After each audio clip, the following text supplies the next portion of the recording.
kind of going back to the agenda, the next piece is really an update on digital opportunity. So I don't know if Hannah's on. It's not. Yep. Yeah, turn it. Hannah should be there. Oh, there you are. Yep. Go ahead, Anna. I'll turn it over to you. Thank you. So for digital opportunity, we have the planning grant, the capacity grant, and the competitive grant. And when I say we have, I mean those are the three components that exist within Digital Equity Act. And we're starting to reach a point where we have stuff going on in all three of those categories. So as Bree mentioned earlier with the planning grant, that was the $881,905.10 that we used to create Minnesota's Digital Opportunity Plan. We're in the process of closing that out by the end of the month. For the capacity grant, which is a little over $12 million, and this is the grant that supports our office in implementing activities identified in the Digital Opportunity Plan. That application is still under review by NTIA. We don't have a sense of when it will be approved or moved on to the next step even, so we're just waiting on that one. Nevada is the only state that's gotten their capacity grant approved so far, and that was on June 26th. So there's quite a pause between the first one and whoever comes next. And then last, the competitive grant. I wish two of those didn't start with C's, both of them. But the competitive grants, that notice of funding opportunity and application will be released by July 26th, so Friday. There's a draft of the application materials already available. It's going through a federal paperwork review process. And so you can preview the draft, and I will emphasize it's a draft, so it could change, of the competitive grant application if you so desire. Looking through it earlier, some of the things that stood out to me were that there's a question in the narrative that asks, are you seeking outside of the range of $5 million to $10 million? And if you are, please justify. So it sounds like the floor for these grants is going to be $5 million as it's proposed now, and the maximum will be $10 million. So these are not small projects. These are significant. And if you're looking at $5 to $10 million grants out of a budget of $1.25 billion, you're looking at somewhere between 125 and 250 grants being awarded nationally. So this will be pretty competitive. Administrative costs are proposed at being capped at 10%. So a grantee could only use 10% of the award to administer the award. There's a minimum match requirement of at least 10%. There is an option to pursue a waiver in the application as it's written now, but that could change. And then the period of performance is currently at 4 years. So those of you who are betting folks, you can bet on how close all of this is to reality when that notice of funding opportunity and the finalized application come out. And again, that'll be by next Friday. Our office has not much to do with the competitive grants, but we want to make sure that information is out there. That's all I have. Bree, did you want to add anything to this? Yeah, okay. No, I don't think so. The only thing I'll probably cover under digital opportunity in general is some of the legislative updates or thoughts when we get to that point in general office discussion. Thank you, Hannah. Yeah. Any questions for Hannah? All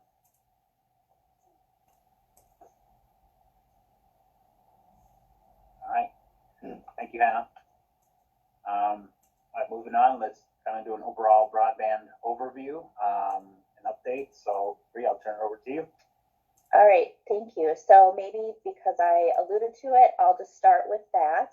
So I feel like some of us in this room probably feel like the legislative session just ended, and we're still trying to sort out all of the changes and updates that have happened through that, not only at Broadband, but also at Deed holistically with different components. But we at the office have sort of thought through a few And if any of the sub-grantees would like to talk in more detail on those, again, these are just drafts. This has not been approved by the commissioner, not approved by DEED as a whole, but a few ideas that we have come up with that we think may be important and relevant to this group are, one is looking at, do we need some sort of broadband deployment prioritization for all state agencies that are doing permitting in the state?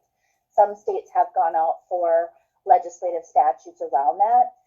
We do have good working relationships and relationships with other organizations or state organizations, sister organizations. However, with all of the pressures of broadband right now, do we need to make that a priority? So that's just a question we're posing as a thought.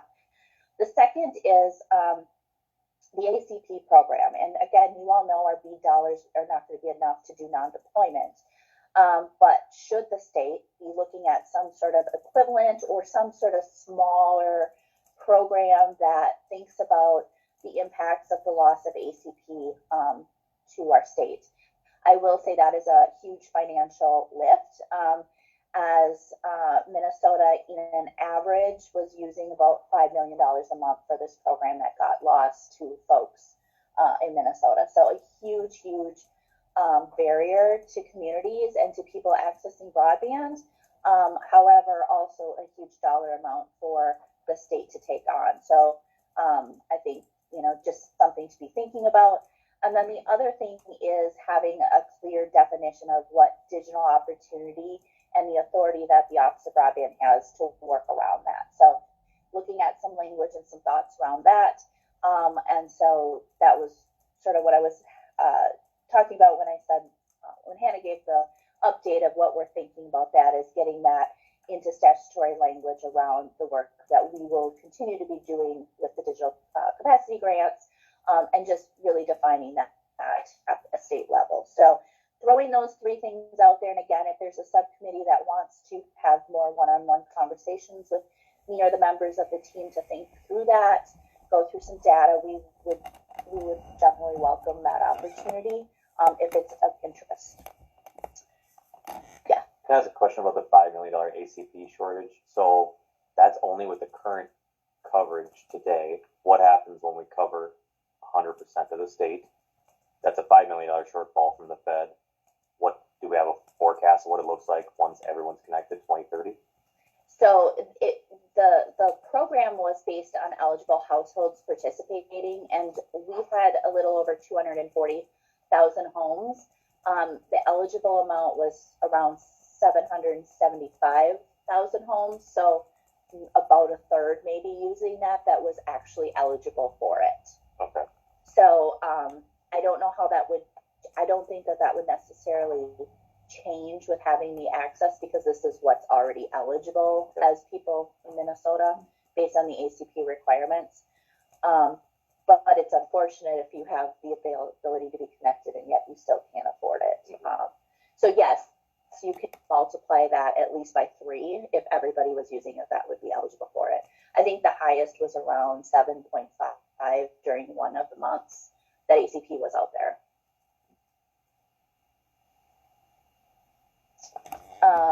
Other questions on the legislative priorities? Otherwise, just some general other updates. We had not added any staff this past month, so possibly continuing to look at future needs. But right now, we're staffed at 13.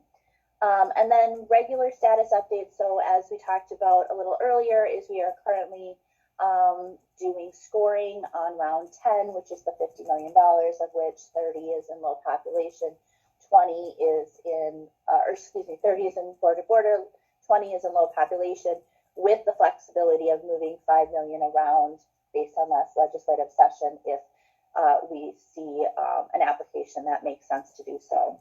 And so we're in that process.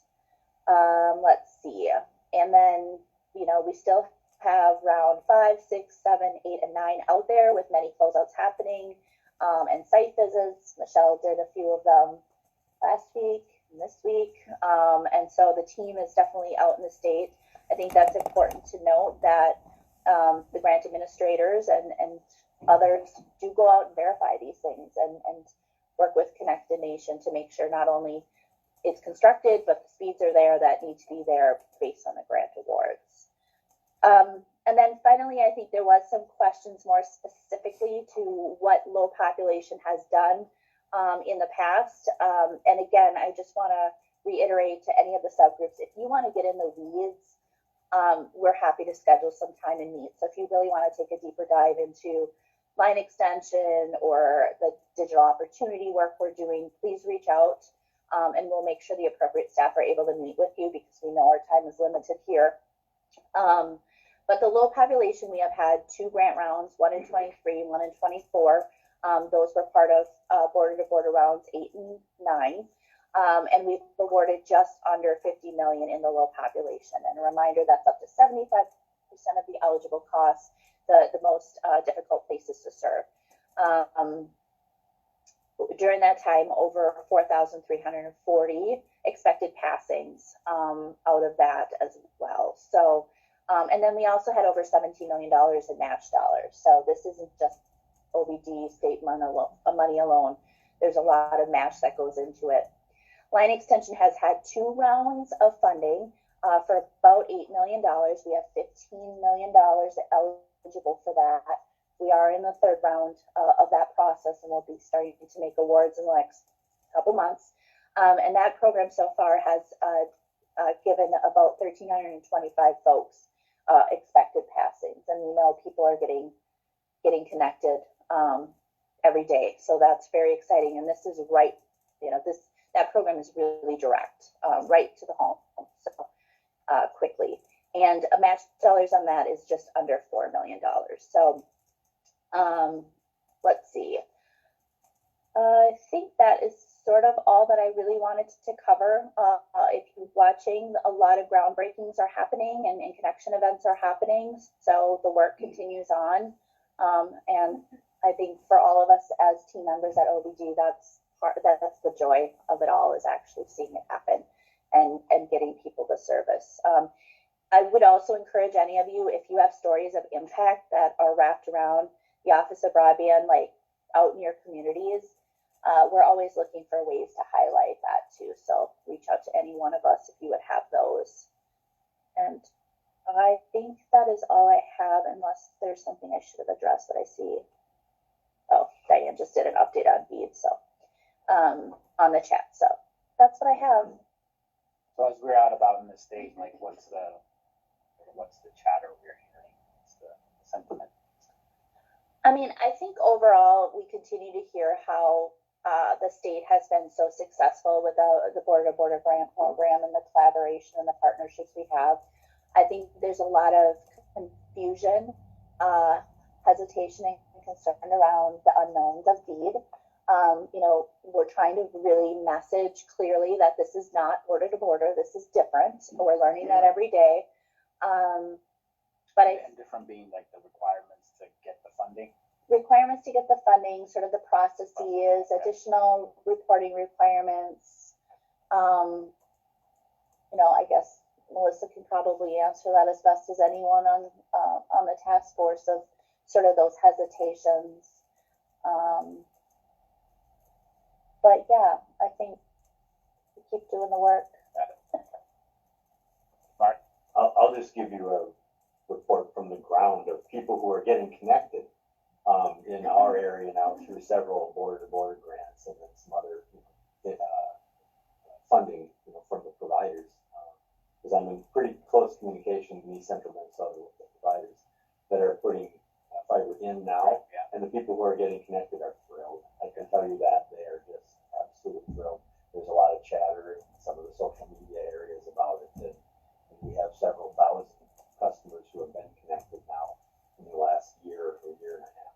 Yeah. So just from the field report. Excitement. Yeah, and one of the reasons I asked, I was actually on the call right before this, and somebody in the rural community today was for the first time. They're like, "How come be on video today? Like we just got fiber in the community, and now I'm on video." No, I mean, those are the fun when you get to go to the groundbreaking and you're having these conversations with your local township clerk who has been the advocate for a project, and they're like, well, now my neighbor's not calling me because they can't stream Bridgerton or whatever the case is. They can now do this, and I think that's why we all have gone into this work. So yeah, and I still don't have fiber, if that makes anybody feel better. So we're not quitting till Bree gets fiber. Or wireless. Well, thank you. The chances of the corner getting a little high. It's All right. getting a little sketchy out.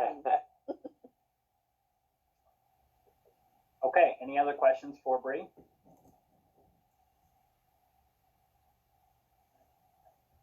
Not seeing anything on the ends or anything like that, so let's get into the next, the last agenda item, at least on the topic standpoint, was just kind of updates from the subgroups. I don't know if the groups have had a chance to meet since last time.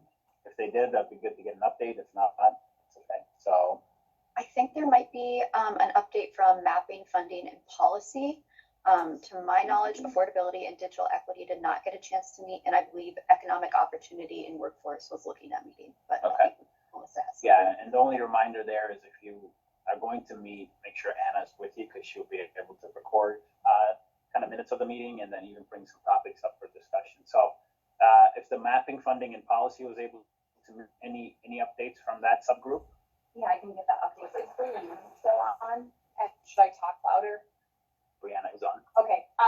So Brianna, I might have you touch base on the community planning effort, since that was, really your idea, but I'll run through this quick. So at our meeting, we talked about two different things. First, some agenda items that we thought would be interesting and helpful for future task force meetings. And then we also talked about some of the recommendations that we might be looking at including in our end of year report. So for future agenda items, actually, it's funny that Bree, you just mentioned one. We talked about possibly getting an update on either the line extension program or low density, just a further update on that, but especially the line extension program and the future of that program, since it is fully federally funded and that's going to be exhausted by the end of this year. And that kind of leads into a recommendation that we might have moving forward for the legislature. Line extension, like I mentioned, that'll be out of money at the end of this year, and that's something that we discussed. The legislature might not have an appetite to fund like border to border next year because BEAD is still out there and won't be completed. But line extension is something that could run concurrently with BEAD because it's filling in individual homes or gaps. So maybe that's something we could advocate for funding, since that is running out of money. Another agenda item we discussed is just getting a presentation from OBD as well as, I think, Connected Nation on how ISPs assist with the provision of data to Connected Nation and how that is kind of collected each year and maps are updated. And what current and future initiatives there could be at the legislature or the task force could support in ensuring maps are most granular and accurate moving forward. I'm going to skip the community planning efforts and have Brianna cover that one. Moving into some of our recommendations for our end of year report. But other things we discussed that could be included in that report are how to ensure and recruit workforce to support current and future broadband deployment needs. We talked about considering the statutory speed goals. I know that's something that has been discussed by prior task force and has been included, I think, in some of the reports, but maybe to reflect the progress that has been made in broadband infrastructure and needs overall. And then I think this also goes well with what Bree just talked about as far as possible legislative asks next year from the office, but the continued efforts on digital equity inclusion from the Office of Broadband Development and a state investment there. And then, like I mentioned, we talked about the continuation of some state programs, even while BEAD is happening, like the line extension program.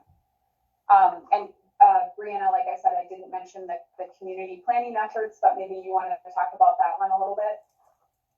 Yeah, I mean, you guys have heard me talk about this before, and we've had representatives from the Lead for America come and present on what the fellowship program looks like. But again, coming from my prior work of boots to the ground community planning, there's often a gap at the community level to really initiate projects and work with our ISPs. And so, yeah, I think from the subgroup discussion, potentially seeking an appropriation of funds to offer some type of statewide Lead for America Fellowship Program funding for communities that lack capacity capabilities to put projects together. So we can certainly vet through more details on what that might look like, but ultimately just build capacity at the local level is what that particular topic would be.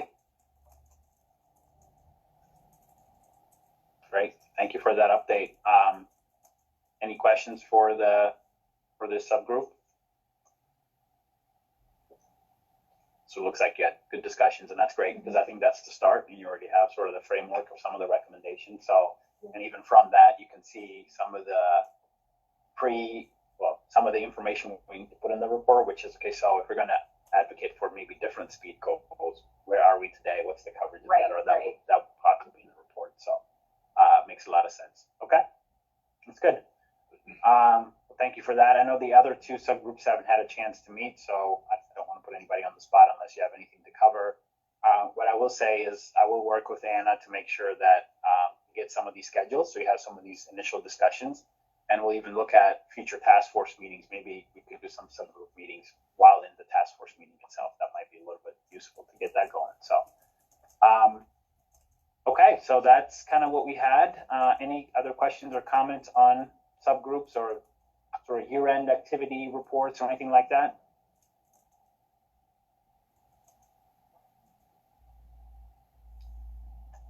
Okay, I'm seeing no hands go up or nobody coming off of mute, so we can move into other business. The one area that I have that we need to quickly cover is our meeting in October.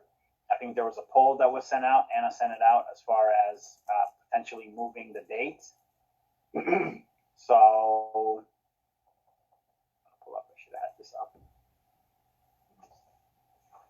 Got it here also. You have it? Okay, yeah. Pull it up. I don't know if you're connected or not.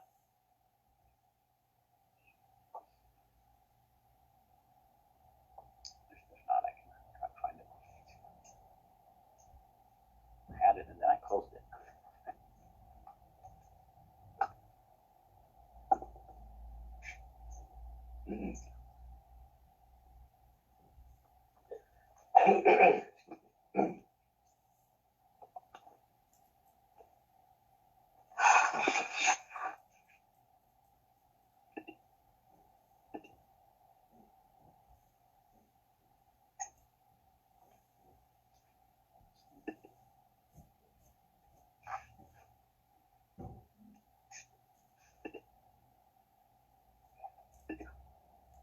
Do you have? I just shared it too.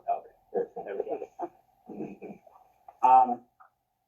So we have our meeting was so we're trying to figure out if October 21st, 24th, or 25th were possibilities. I think what we have for now is 7 has said yes for October 24th, 6 for October 27 for 21st, 6 for the 24th, or 6 for the 25th. So it seems like the 21st might be the more ideal day. However, right now 7 is probably not enough because we need 8 at least to have quorum for the meeting. So I think Paul said he wasn't able to make it, and Bruce was not able to make it, and Daniel was not able to make it on those days. Anybody who's on the call now, I mean, if you haven't answered, is that a possibility for you, October 21st? This is Gail Hedstrom, and yes, that would be a possibility for me. Okay, perfect. Did I answer? Yes, you said yes. I said yes, okay. I was like, boy, I don't know. Well, I was going to be the extra, so I didn't know if I... No, so that would get us to 8 for the other 3 that haven't been able to, we can follow up, but I think that gives us quorum. So the October meeting, we'll move it to the 21st of October, yeah. And that should be, it'll come through as a meeting to take.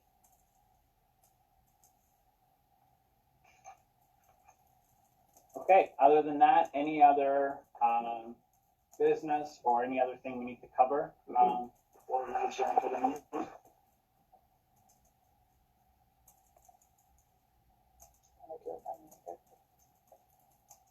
Yep, we can do a reminder for next month. Let's do that. So next month's meeting is on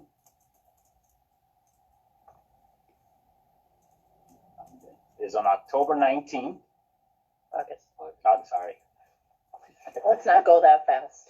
October 21st, August 19th. August 19th. It's Monday, August 19th.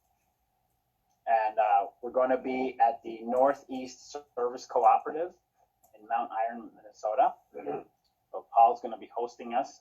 We're going to work on the agenda. We have a few things in the works, but not finalized yet. Like I said, a good portion might be on the subgroup meeting, but hopefully it's a little bit further distance, but it's good for us to go out there.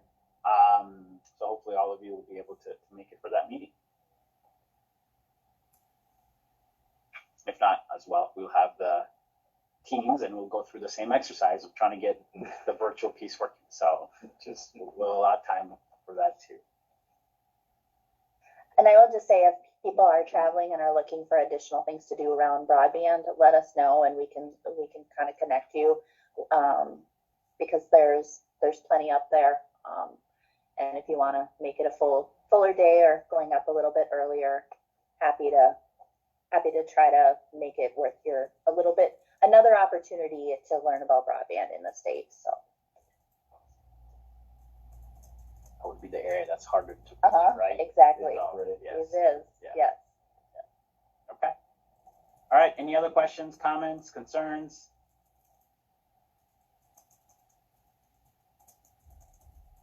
I'm not hearing any for virtual, nothing in the room. So thank you everybody for participating today. Some good updates, and we made some good progress as well towards year end. So with that, we continue to enjoy the summer, and then we'll talk to you on August 19th.